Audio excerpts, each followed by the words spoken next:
say, we used to say in French, sometimes elsewhere, plus ça change and plus c'est pareil, that is, we go on the same kind of policy which devastated the population and the social way of life. By out agreement and get rescheduling, it's not a matter of conceding, but rescheduling, that means you just accept to lengthen the maturation of the debt, but the borrower has to pay the perpetual debt in this case. Public spending cuts and labor wage cuts, that is the same way I just presented before. The second option, so to speak, is a more Keynesian option. That means paying partially debt and boosting, in a Keynesian way, if you want, through public spending and so on, the EU economy. So that means, in more details, putting a stop to the Stability Pact, the Maastricht, very self-recessive criteria. Two, strengthening EU economic solidarity. I mean, trying to use this crisis to just reinforce the EU solidarity, not the kind of zero-sum game which is actually played by France and Germany as well. Germany first, France as well, I would say. That means strengthening the EU solidarity, increase in the EU budget. You have to know that the EU budget as a sum is only 1% of the GDP. 1% is very tiny sum of money. To purchase of public bonds by European Central Bank on secondary market, I will respond, of course, if you have a question on this rather technical aspect. Three, the same vein, rather technically, Eurobond should be issued by the ECB, and ECB should be transformed in a last resort lender. And at the end of the proposal, 1% tax on banks. A 1% tax on banks is estimated to cut the Greek government debt by half.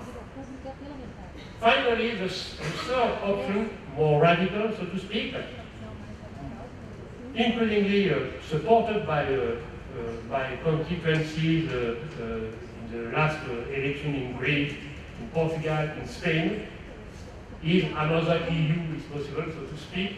That is that the default, the great default, and maybe other country default, should be driven and led not by the creditor, which implodes its view, but led by the debtor country. That means practically, let's be frank, public citizen control audit of the debt in a way Ecuador decided to do in the last year, and Ecuador, the sums are very well received now in Europe, in Iceland, in Greece, in Portugal, in Spain, begin to be well received in France. Secondly, a large consolidation of the public debt. Nationalization of the banking system, large increase in tax for wealthy, untouched social group, for instance in Greece, shipping maniac, all the church, which are dispensed with with taxation. There is a discussion among economists, and even within the left wing of economists, you have a challenging issues on that. In the mainstream economics, you have people recommending that that Greece exit of the euro. I think that it's a more complicated question. It's not only a matter of economists, of course, but even among economists, disagreement exists. Not the least because it's also a political problem. Muito obrigado.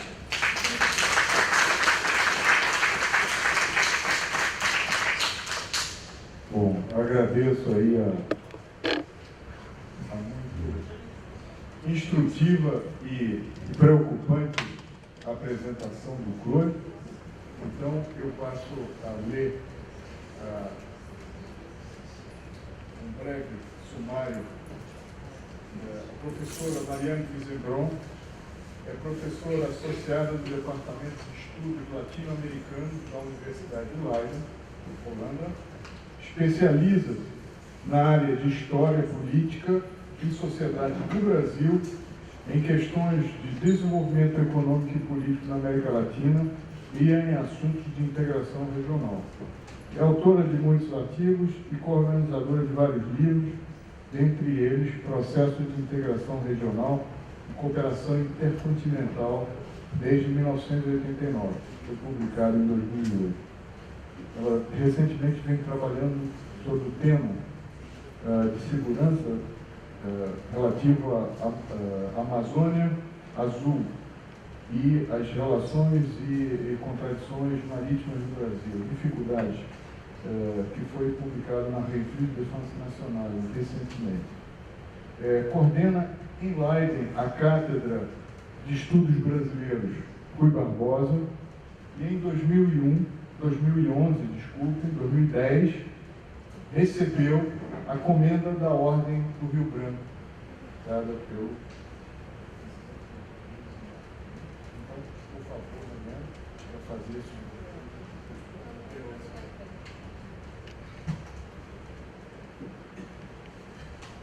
Boa tarde a todos. Primeiro eu quero agradecer a Unpox, em particular ao Marcos, pelo convite de estar aqui presente. Primeira vez que eu estudo na Unpox, me sinto muito honrada.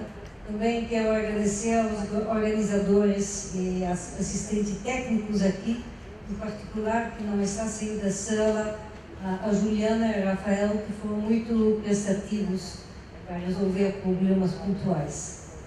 Então, boa tarde, eu vou falar, minha fala vai ser um pouco menos econômico, um pouco mais light do que meu colega Claude. Eu vou falar da política interna e externa da União Europeia.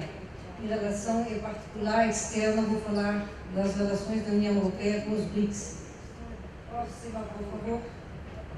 Os meus tópicos, uma introdução, problemas internos, que não vão ser econômicos, mas mais um pouco o ponto de vista, estudos de caso da Holanda e da Bélgica, para dar uma ideia justamente como a população reage, os políticos, o que está se passando, e a perspectiva externa, em particular a União Europeia e os BRICS, e uma conclusão. Próxima. Então, o interessante é que justamente para as pessoas que seguem, que há pouco a União Europeia ganhou o Prêmio Nobel da Paz. As pessoas ficaram tanto ao alto nível do que em outro nível, ficaram um pouco perplexas, como justamente agora a União Europeia ganhou o Prêmio Nobel da Paz. Pessoas dizem, tem muitos velhinhos da Comissão da Paz que estão pensando na Segunda Guerra Mundial, já tem tanta paz na União Europeia. A Lady Ashton, que não tem um grande prestígio, disse, a minha política com o Irã, que isso foi a razão de receber o Prêmio Nobel da Paz, todo mundo riu. Enfim, digamos que as pessoas, que os céticos, ficaram, mas como é possível realmente, assim, um prêmio, a ironia do Prêmio Nobel da Paz, da Comissão, enfim. E quem que vai receber? Vai ser uma autoridade, parece que as três autoridades, Barroso, Van Rompuy e Ashton, já estão brigando, cada um quer receber. Outros dizem cidadão, outra comissão, então uma coisa, a paz ainda não está muito definida na Europa. Bom, o problema que Claude mencionou todos os problemas da crise, que é financeira e econômica, mas como eu disse também, a política social e internacional. E a União Europeia está perdendo espaço, não somente em geral, mas também em relação ao Sul, e vamos estudar um pouco o que acontece em relação aos BRICS. Próxima, por favor. Então, o que se vê com a crise financeira e econômica na União Europeia, que existe uma grande divisão atualmente entre o Norte e o Sul. E o Norte está sendo muito crítica em relação ao Sul. E quando falo do Norte, um pouco Alemanha, Holanda, Finlândia, enfim, vários países que não estão contentes com as divisões que tem. E, aliás, dentro dos países também tem vários problemas que estão se tornando mais agudos. E a gente vê na política atual da União Europeia, que em vez de ter uma política de solidariedade, a gente vê partidos políticos extremistas que querem ter problemas com imigrantes, que querem os muçulmanos em particular, mas outros também. Temos esses que estão causando os problemas. Tem partidos que também querem acabar com o euro, que é uma coisa, o euro, tudo está tão caro atualmente. Bom, possivelmente também tem alguns outros problemas, preços da energia que está subindo, preços dos alimentos que estão subindo. Não é o euro. Quer dizer, para os partidos políticos, alguns políticos tomam vantagem dessa e simplificam muitíssimo e vão na onda. Sim, se a gente resolve para os imigrantes, para o euro, o paraíso vai voltar e aqui já temos resolvido todos os problemas. Claro, lê do engano. Em todo caso, além do mais, é uma falta de solidariedade atualmente, vou explicar isso no estudo do caso, e o que a gente esquece que muitos países europeus, a economia depende dos outros países europeus. O comércio da União Europeia, acho que 75% mais ou menos é comércio interno. Então, se a gente vai brigar com os vizinhos, o que vai dar como resultado? Bom, próxima, por favor. Então, eu vou falar primeiro do caso, vou dar dois casos, estudos de caso, um da Holanda e outro vai ser a Bélgica. Só para dar uma ideia como a política está se desenvolvendo em dois países, mas poderiam ser outros países também. Em 2006, na Holanda, começou um novo partido, Partido da Liberdade, como se chama, o Geert Wilders, que era do Partido Liberal.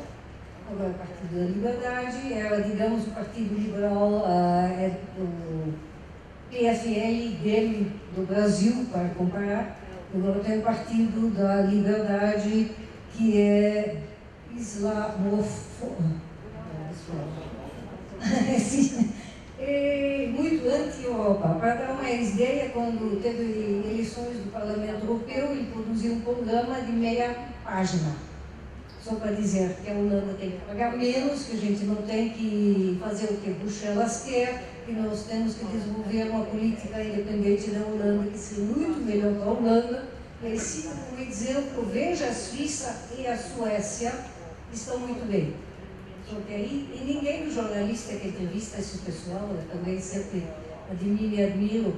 A Suécia é um sócio da União Europeia, não está no euro, mas é um sócio pleno da União Europeia. A Suíça não, mas muitas vezes a Suíça tem está envolvida e não tem certos privilégios simplesmente por não ser Estado-membro e tem que arcar com alguns problemas. Então, não são bons exemplos.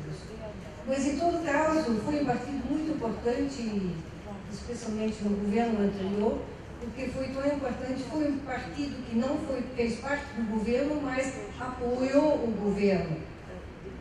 Não teria a responsabilidade de governar, ainda muito, digamos, corajoso, mas fazia parte. Então, o governo tinha muito medo desse Wilders, que é uma pessoa que um pouco atitude um pouco ditatorial, seus deputados tinham que fazer exatamente o que ele mandava.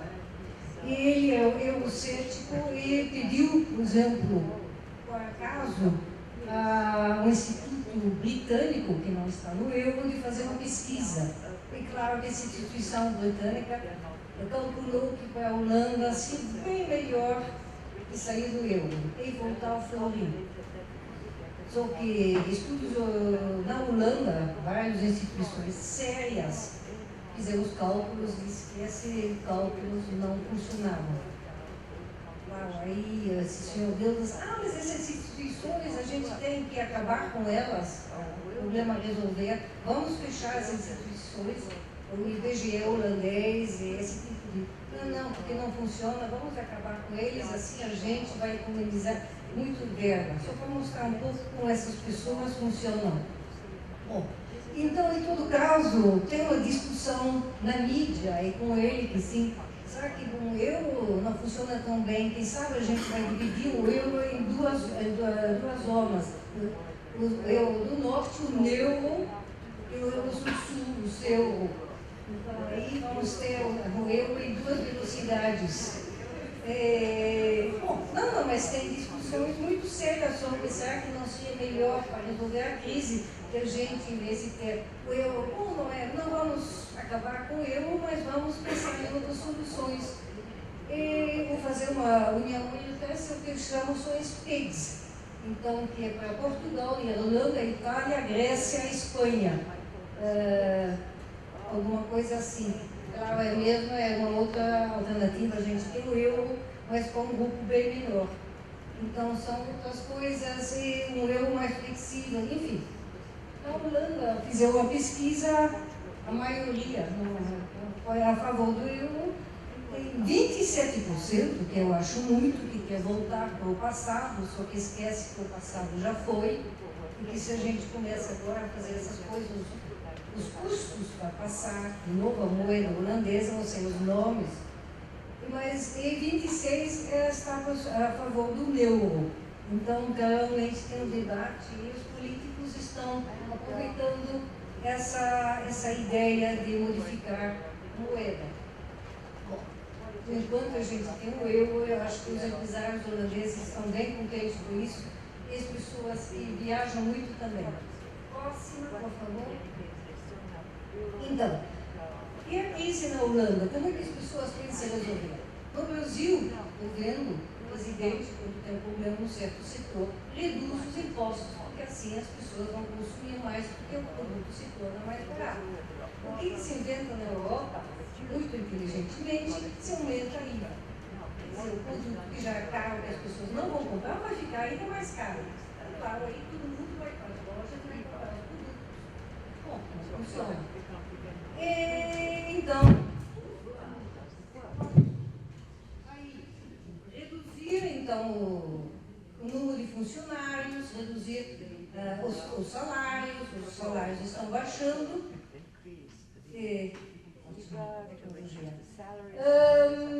Reduzir o número, então, tudo, e reduzir os gastos na área da saúde, então a gente ganha menos, paga mais, e tem que, além do mais, tem que pagar mais para a saúde, para a educação, cultura, nem falar, cultura é considerada um luxo, então não vamos mais investir, e os museus que recebiam subsídios dos governos de Israel, vocês têm que se autofinanciar.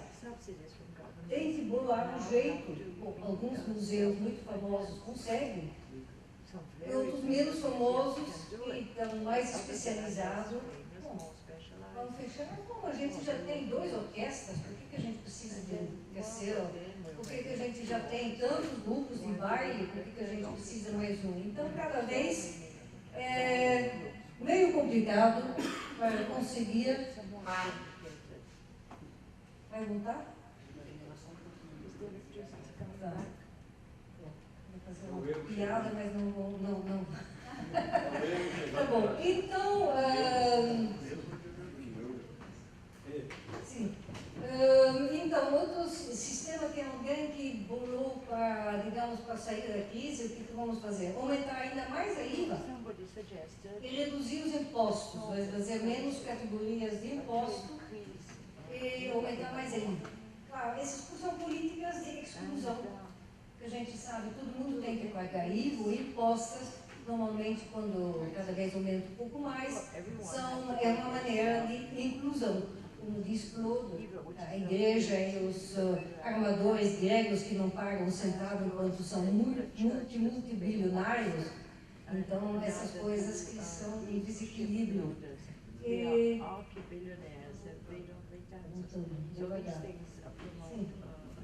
Então, isso são caras ideias, mas que são lançadas muito seriamente. Isso que é preocupante, que tem gente que fica debatendo e pensando, e tem comissões que estão pensando essas coisas. Aí a preocupação é essa. Tem alguém que lança, teve um doutorando que fez uma tese, que temos que ser mais nacionalistas, estamos perdendo as fronteiras. Essas coisas, quando a gente vê na Europa, as decisões são tomadas pelo chefe de Estado, não pela Comissão. Então já tem política nacionalista. Mas não é a maneira de resolver a crise europeia. Bom, em todo caso, e até o Fundo Monetário Internacional já fez uma observação, uma coisa, aliás, espantosa, e diz que a Europa, inclusive países baixos têm que fazer políticas para estimular a economia, não só olhar como preço de reduzir o déficit e essas coisas. Tem que pensar como, digamos, políticas keynesianas, e não só pensar no Milton Friedman como popularização dessas coisas. Então, e o problema também, como eu disse, falta de solidariedade. A Holanda disse que não vamos mais apoiar o Sul. Já gastamos muito e no Sul não sabe como lidar com os problemas, não resolve. Sim, claro, tanta gente desempregada, a gente vê, por exemplo, na Espanha, quantidade de jovens desempregados, uma coisa assustadora. Ou eles tentam ir para outros países, ou ficam lá, e como é que se vai trabalhar para criar um futuro melhor? Então, de um lado, e não teremos umas políticas mais europeias. Então, a gente fica numa situação assim parada, que não resolve nem para a Holanda, nem para os outros países, e não fica, quer dizer, numa situação e não avançamos. Enquanto isso, as coisas pioram em todo o nosso campo. Então, é preocupante, para dizer o mínimo. Próximo, por favor. Agora passamos para o país ao sul, a Bélgica, que também tem politicamente, teve eleições municipais há 2 semanas. O grande vencedor em Flandres foi Bart de Wever e seu novo partido, Nova Aliança Flamenga. Existe esse partido de 2001.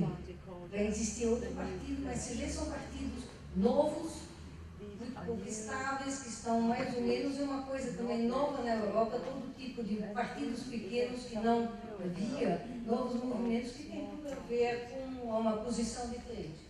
Então, o que ele quer? Rapidamente, primeira coisa, no dia que foi eleito prefeito de Antwerp, que é a segunda cidade da Bélgica, vamos dividir a Bélgica. E, atualmente, o primeiro-ministro da Bélgica é uma pessoa da Valônia, o que já não aconteceu havia várias décadas. Uma coisa terrível. Uma pessoa da Valônia, fala mais bom francês, o holandês dele é mais ou menos fraco, o flamengo. Então, ele sempre está fazendo. Flandres está pagando muito a Valônia. Flandres está mais ou menos apoiando a Valônia. E se a gente não apoiasse, Flandres estaria melhor. Só que as pessoas esquecem, em certo momento havia no Brasil também um movimento assim. Vamos, em São Paulo em particular, vamos nos separar do Nordeste. Os nordestinos causam problemas. São Paulo é muito rico e São Paulo é bem melhor sem os nordestinos. Só que essas pessoas esquecem, os nordestinos também são consumidores. E também funciona, fazem parte da economia. E se a gente começa a fazer ilhas, cada ilha tem que se manter de alguma forma. Cada ilha tem que ter um Ministério da Defesa, Ministério das Relações Exteriores, tudo isso custa também uma nota. Então, mas enfim, e a ideia é que Flandres e Valônia seriam culturalmente 2 países diferentes, porque se fala 2 línguas diferentes. E também uma coisa que está sendo incentivada, uma coisa tremenda. Se vê na Bélgica que há 10 anos atrás, todo mundo numa boa, somos belgas, agora se fala de Flandres. Se fala de Flandres, não se fala mais de Bélgica. Também nos jogos, na televisão, em todas as coisas que tem, que fazem os flamengos, não se fala mais dos belgas. Então, são coisas preocupantes que a gente está vendo lá. E a ideia realmente é a gente ver esses movimentos e muito preocupante. Próximo, por favor. Bom, o que seria, porque se seria muito dinheiro, ninguém sabe de quanto se trata, diz que seria 2.000 euros por Flamengo por ano que paga a Valônia. Ninguém pode confirmar esses dados, só para dizer, mas são dados assim, que ficam assim, cutucando, e diga que as pessoas vencem as eleições. Atualmente, a Valônia e Flandres estão crescendo mais ou menos igual. Flandres perdeu muito espaço e não é tão dinâmico mais como foi há 10 anos. Claro, a economia de Flandres é mais pujante que a economia da Valônia, mas a Valônia está recuperando espaço. Mais uma vez, será que se vai dividir esses países, vai ajudar alguma coisa? Próxima, por favor. O que é preocupante é que não só na Bélgica existe esse tipo de ideia. Existe na Espanha, bom, a Espanha, em certas pessoas, a Espanha nunca existiu, sempre foi país de muitas regiões. Um dos países mais fortes é a Catalunha, e sempre disse, bom, a Catalunha é diferente da Espanha, fala outra língua, de novo, o problema da cultura. Bom, está muito sofrendo com a crise e tem gente que diz, vamos ser independentes, aí funciona. E recentemente, a Bavária. Bom, a Bavária teve, claro, ano passado, uma história já não muito bonita, que queria se separar. Bom, não vamos falar da Bavária antiga, mas atualmente 12% da população da Alemanha, 40% da produção econômica. Somos ricos. Não precisamos de Berlim, não precisamos de Bruxelas. O que vamos fazer? Nós sabemos muito bem, temos uma economia que funciona muito bem. Nós estamos pagando para a antiga Alemanha do Leste, nós estamos pagando Bruxelas, nós estamos apoiando, só que esquece que o resto da Europa está comprando produtos alemães, etc. Bom, em todo caso, muito preocupante isso, e o irônico é que sem a existência da Europa, todos esses movimentos separatistas nem poderiam existir. Se pense isso, porque temos um grande guarda-chuva que se chama Europa, que daria a possibilidade de países menores existirem. Se é uma boa coisa, duvido muito. Bom, agora vamos passar a próxima. Para a política externa. É que, claro, como todos esses países parece que internamente já não conseguem se conciliar, e nas grandes reuniões também não conseguem cooperar, e na política externa as coisas também não avançam muito bem. Dei aqui um exemplo das negociações da União Europeia com o Mercosul. Tem dois grupos na União Europeia, um que cuida da agricultura, em particular a França e outros países, alguns, e os franceses, sim, a Espanha também, e a França pode falar isso, tem uma maneira muito bonita de falar, não se trata somente de paysans camponeses, mas eu mesmo falava de pays, paisagem. Então, tem todas as coisas vinculadas a uma coisa de cultura, enfim, uma coisa muito complicada, então não podemos abandonar a política agrícola europeia, que custa uma fortuna. E, do outro lado, tem as pessoas, sim, mas nós queremos exportar nossos produtos industriais para o Mercosul. Sim, mas, bom, o Mercosul, exatamente, bom, se vocês não abrem as suas portas para nossos produtos agrícolas, recebem subvenções enormes, quer dizer, todos os países ricos, os Estados Unidos, a União Europeia, Japão, Noruega, dão mais ou menos $1 bilhão de subsídios por dia. Políticas agrícolas. Já não vamos abrir nossas portas para vocês. Agora queremos cuidar um pouco. Bom, então, mas essas brigas internas que não resolvem. Cada vez, Mercosul é prioritário, em todos os documentos da União Europeia. Nós temos que resolver, temos que assinar um tratado. Mas, por enquanto, sempre pouco, nada. Toda razão. Próxima. Então, eu vou falar um pouco dos BRICS, particularmente do BRIC, porque a África do Sul é muito recente. Um conceito de 2001, que do Jim O'Neill, que trabalha no Goldman Sachs, e que disse que o Brasil, a Rússia, Índia e China são os países do futuro, porque vão crescer e têm uma importância econômica extremamente grande e vão ultrapassar o que já foi feito pela China. O Brasil, de certa forma, os países do G7, grupo de 7 ricos industriais, nos anos que vêm. Então, ele acha, o Jim O'Neill disse nós achamos que esses países são tão importantes que vocês têm que negociar com esses países, levar em conta esses países se vocês querem avançar. Próximo. Aqui, rapidamente, o tamanho, a população, aqui tem a economia, o PPP, Purchasing Power Parity, ou poder de